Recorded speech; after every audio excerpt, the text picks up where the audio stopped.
ভাবুন তো, ঠিক এই মুহূর্তে পৃথিবীর আকাশে হাজার হাজার বিমান উড়ছে। প্রতিটি বিমানের অবস্থান আধুনিক রাডার, স্যাটেলাইট আর এয়ার ট্রাফিক কন্ট্রোলের মাধ্যমে নিয়মিত পর্যবেক্ষণ করা হচ্ছে। তাই কয়েকশো টন ওজনের একটি যাত্রীবাহী বিমান হঠাৎ করে কোনো চিহ্ন ছাড়াই অদৃশ্য হয়ে যাবে, এমনটা যেন অসম্ভব। কিন্তু ঠিক এমনটাই ঘটেছিল 2014 সালের 8ই মার্চ।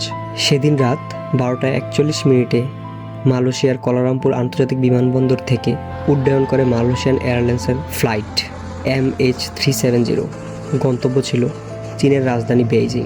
বিমানটি ছিল একটি বোয়িং 777-200 এয়ার, বিশ্বের সবচেয়ে নির্ভরযোগ্য যাত্রীবাহী বিমানগুলোর একটি। বিমানে ছিল 239 জন মানুষ, 227 জন যাত্রী এবং 12 জন ক্রু।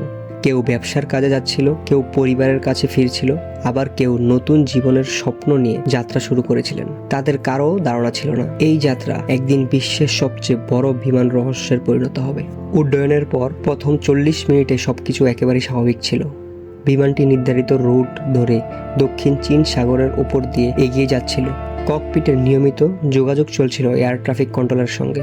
এরপর আসে সেই মুহূর্ত যেটা আজও তদন্তকারীদের মনে প্রশ্ন জাগায়। ককপিট থেকে শেষ নিশীথে রেডিও বার্তা ভেসে আসে, গুড নাইট মালয়েশিয়া 370। মাত্র কয়েকটি শব্দ, সাধারণত এটি বিদায় সম্ভাষণ, কিন্তু কেউ জানতো না এটাই হবে বিমানটির শেষ নিশ্চিত যোগাযোগ। এর কিছুক্ষণ পরে বিমানটির ট্রান্সপন্ডার থেকে সিগন্যাল পাঠানো বন্ধ হয়ে যায়, ফলে সেকেন্ডারি রাডারে বিমানটিকে আর দেখা যায়নি। কেন এই সিগন্যাল বন্ধ হয়ে গেল? প্রযুক্তিগত ত্রুটি নাকি অন্য কোনো কারণ? তার নিশ্চিত উত্তর আজও পাওয়া যায়নি।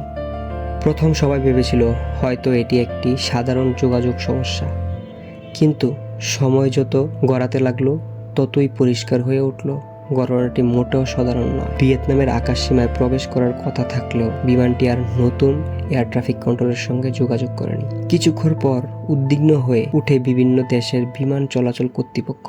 একটি আন্তর্জাতিক যাত্রীবাহী বিমান নির্ধারিত সময়ে পৌঁছায়নি, অথচ কোথাও কোনো দুর্ঘটনার নিশ্চিত খবর নেই। একদিকে সংবাদ মাধ্যমে শুরু হলো একের পর এক breaking disappeared en route to Beijing. News tonight, a Malaysia Airlines flight. MH370. Flight MH370. Malaysia Airlines flight 70, we are ready, requesting flight 310 to Beijing. Malaysia 370. Flight MH370 ended in the southern Indian Ocean. কেউ দাবি করলো ভিয়েতনামের কাছাকাছি ধ্বংসাবশেষ পাওয়া গেছে, কিন্তু কিছুক্ষণের মধ্যেই সেই খবর ভুল প্রমাণিত হলো। তদন্তকারীরা আবারও শূন্য থেকে অনুসন্ধান শুরু করেন। এরপর সামনে আসে আরেকটি চমকপ্রদ তথ্য।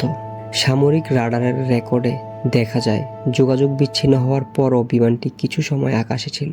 শুধু তাই নয়, রাডারের তথ্য অনুযায়ী বিমানটি তার নির্ধারিত পথ থেকে সরে পশ্চিম দিকে ঘুরে যেতে শুরু করেছিল। কেন এই পথ পরিবর্তন হয়েছিল তা এখনও নিশ্চিতভাবে জানা যায়নি, কিন্তু এই তথ্য পুরো তদন্তের গতিপথ বদলে দেয়। ঠিক তখনই আরেকটি খবর বিশ্বজুড়ে আলোড়ন তোলে। যাত্রীদের তালিকায় থাকা 2 ব্যক্তি চোরাই পাসপোর্ট ব্যবহার করেছিলেন। অনেকেই সঙ্গে সঙ্গে সন্ত্রাসী হামলার আশঙ্কা করা শুরু করেন, কিন্তু তদন্ত যত এগোয় ততই পরিষ্কার হয় এই 2 ব্যক্তি সন্ত্রাসী ছিলেন এমন কোনো প্রমাণ পাওয়া যায়নি। পরে জানা যায় তারা ইরানের 2 তরুণ নাগরিক ছিলেন যারা অবৈধভাবে অন্য দেশে যাওয়ার চেষ্টা করেছিলেন। তদন্তে তাদের সঙ্গে বিমান নিখোঁজ হওয়ার ঘটনার কোনো প্রত্যক্ষ সম্পর্ক পাওয়া যায়নি। তাহলে প্রশ্ন আবারও আগের জায়গায় ফিরে আসে, বিমানটি কোথায় গেল? এই প্রশ্নের উত্তর খুঁজতে গিয়ে তদন্তকারীরা এমন সূত্র খুঁজে পান যেটি প্রথমে খুব একটি গুরুত্বপূর্ণ বলে মনে হয়নি। সেটি ছিল একটি যোগাযোগ স্যাটেলাইটের রেকর্ড।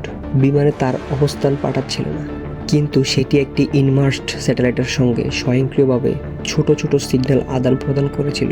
এই সিগন্যালগুলোকে বলা হয় হ্যান্ডশেক বা পিং। এগুলো বিমান ঠিক অবস্থান জানা যায়নি, কিন্তু একটি গুরুত্বপূর্ণ বিষয় নিশ্চিত করেছিল।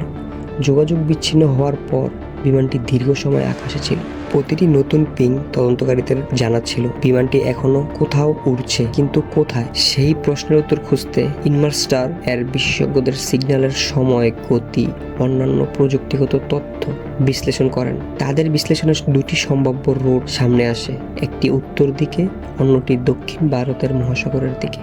আরও বিশ্লেষণের পর তদন্তকারীরা সিদ্ধান্তে পৌঁছায় যে সবচেয়ে সম্ভাব্য রোড ছিল দক্ষিণ ভারতের মহাসাগরের দিকে। এই সম্ভাব্য শেষ পথটি পরে পরিণত হয় সপ্তম আর্ক বা 7 আর্ক নামে।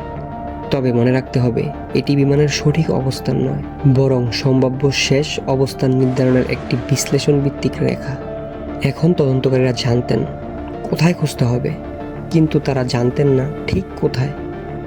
দক্ষিণ ভারত মহাসাগর পৃথিবীর সবচেয়ে দুর্গম এবং প্রতিকূল সমুদ্রগুলোর একটি। এখানে আবহাওয়া মুহূর্তেই বদলে যায়। অনেক এলাকায় সমুদ্রের গভীরতা 5 থেকে 6 কিলোমিটারেরও বেশি। বিশাল ঢেউ, তীব্র স্রোত আর অসীম বিস্তৃত এই সমুদ্রের কোথাও যদি একটি বিমান পড়ে থাকে, তাহলে সেটিকে খুঁজে বের করা কতটা কঠিন তা সহজে কল্পনা করা যায়। তবু অনুসন্ধান থেমে থাকেনি। অস্ট্রেলিয়া, মালয়েশিয়া এবং চীনের নেতৃত্বে শুরু হয় বিমান চলাচলের ইতিহাসের অন্যতম বড় এক সবচেয়ে ব্যয়বহুল সমুদ্র অনুসন্ধান অভিযান। আধুনিক প্রযুক্তি স্বয়ংক্রিয়ভাবে পানির নিচে যায় এবং বিশেষায়িত অনুসন্ধান জাহাজ দিয়ে হাজার হাজার বর্গ কিলোমিটার সমুদ্রের তলদেশে স্ক্যান করা হয়। মাসের পর মাস কেটে যায়, তারপর বছর, কিন্তু বিমানের কোনো প্রধান ধ্বংসাবশেষ পাওয়া যায়নি। প্রতিটি ব্যর্থ অনুসন্ধানের সঙ্গে সঙ্গে একটি প্রশ্ন আবারও বড় হয়ে ওঠে, MS-370 কি সত্যি এখানেই শেষ হয়েছিল? তারপর 2015 সালের জুলাই মাসে তদন্তের প্রথম বড় অগ্রগতি আসে। ভারত মহাসাগরের রিউনিয়ন দ্বীপের একটি সৈকতে স্থানীয় এক পরিচ্ছন্নকর্মী একটি বড় ধাতব অংশের দেখা পান। প্রথমে এটি সাধারণ আবর্জনা বলে মনে হয়েছিল, কিন্তু পরে বিশেষজ্ঞরা পরীক্ষা করে নিশ্চিত করেন এটি একটি বোয়িং 777 বিমানের ফ্লাপ অ্যারন, আর সেটি MS-370-ই অংশ। এটাই ছিল নিখোঁজ বিমানের প্রথম নিশ্চিত ধ্বংসাবশেষ। এই আবিষ্কার তদন্তকারীদের একটি গুরুত্বপূর্ণ বিষয় নিশ্চিত করেন, বিমানটি কিছু অংশ দক্ষিণ ভারত মহাসাগরে পৌঁছেছিল। পরবর্তী সময়ে মোজাম্বিক, মাদাগাস্কার এবং তানজানিয়ার উপকূলে আরও কিছু ধ্বংসাবশেষ পাওয়া যায়। এর কয়েকটি MS-370 বলে নিশ্চিত করা হয় এবং কয়েকটি অত্যন্ত সম্ভাব্য বলে চিহ্নিত হয়। কিন্তু এখানেই রহস্য আরও গভীর হয়ে ওঠে। যদি বিমানের অংশগুলো এত দূরের উপকূলে ভেসে যেতে পারে, তাহলে মূল ধ্বংসাবশেষ কোথায়? ব্ল্যাক বক্স কোথায়? ককপিট কোথায়? এই প্রশ্নগুলোর কোনো উত্তর তখনও মেলেনি। 4 বছর ধরে চলা তদন্তের পর 2018 সালে প্রকাশিত হয় 495 পৃষ্ঠার একটি চূড়ান্ত তদন্ত প্রতিবেদন। সবাই আশা করেছিল হয়তো এবার রহস্যের সমাধান মিলবে, কিন্তু বাস্তবতা ছিল, প্রতিবেদনে জানায় বিমানটি তার নির্ধারিত পথ থেকে সরে গিয়েছিল। তবে কেন বা কিভাবে এই পরিবর্তন ঘটেছিল সেই বিষয়ে নিশ্চিত সিদ্ধান্তে পৌঁছানো যায়নি। তদন্তকারীরা এটা বলেন, বিমানের গতিপথ পরিবর্তন ইচ্ছাকৃত হতে পারে, কিন্তু কোনো ব্যক্তি বা গোষ্ঠীকে দায়ী করার মতো যথেষ্ট প্রমাণ তাদের হাতে ছিল না। বিশ্বের অন্যতম বিমান তদন্তের শেষ হলেও সবচেয়ে গুরুত্বপূর্ণ প্রশ্নটি তখনও উত্তরহীন রয়ে যায়। বছর পেরিয়ে যায়, অনেকেই ভেবেছিলেন হয়তো আর কখনো অনুসন্ধান হবে না, কিন্তু রহস্য এখানেই শেষ হয়নি। 2024 সালের শেষের দিকে মালয়েশিয়ান সরকার নতুন করে অনুসন্ধান চালানোর নীতিগত সিদ্ধান্ত নেয়। এরপর ওশান ইনফিনিটি নামে একটি সামুদ্রিক অনুসন্ধান প্রতিষ্ঠান নো ফাইন্ড নো ফি ভিত্তিতে নতুন অভিযানের অনুমোদন পান, অর্থাৎ উল্লেখযোগ্য কিছু খুঁজে না পেলে তারা কোনো অর্থ পাবে না। নতুন আশা নিয়ে আবারও শুরু হয় অনুসন্ধান, কিন্তু 2026 সালের শুরু পর্যন্ত কোনো প্রধান ধ্বংসাবশেষ উদ্ধার করা সম্ভব হয়নি। এরপর অনুসন্ধানের মেয়াদ আরও বাড়ানো হয়, কারণ অনেক বিশেষজ্ঞ এখনও বিশ্বাস করেন MS-370 এর মূল ধ্বংসাবশেষ হয়তো এখনও ভারত মহাসাগরের তলদেশে রয়েছে।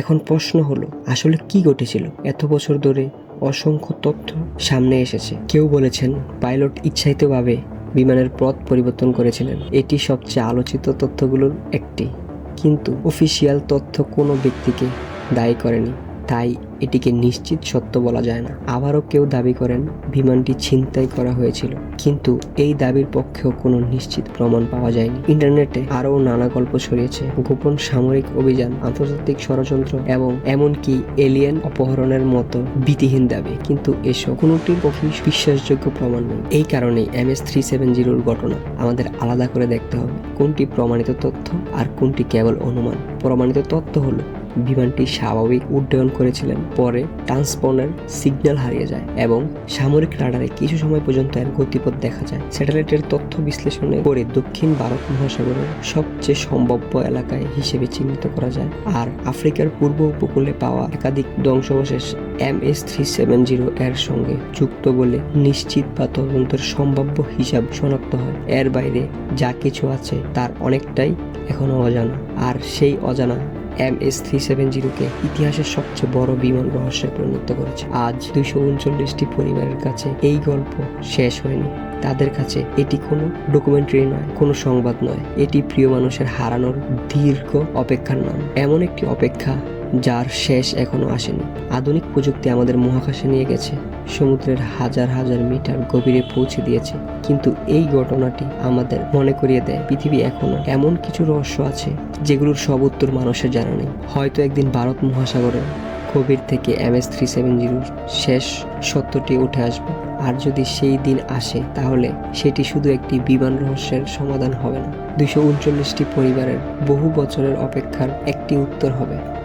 সেই দিন পর্যন্ত মিস্ট্রি এয়ারলাইন্স ফ্লাইট MS-370 মানব ইতিহাসের সবচেয়ে রহস্যময় বিমান নিখোঁজ হওয়ার ঘটনাগুলোর একটি হিসেবে স্মরণীয় হয়ে থাকবে। পরের পর্বে আমরা জানব টাইটানিকের আসল গল্প শুধু একটি বরফখণ্ড নয়, বরং একের পর এক ভুল সিদ্ধান্ত কিভাবে ইতিহাসের সবচেয়ে বিখ্যাত জাহাজ ডুবির জন্ম দিয়েছিল। ততক্ষণ পর্যন্ত ভালো থাকবেন, এটাই কামনা করছি সৃষ্টিকর্তার কাছে। ধন্যবাদ সবাইকে।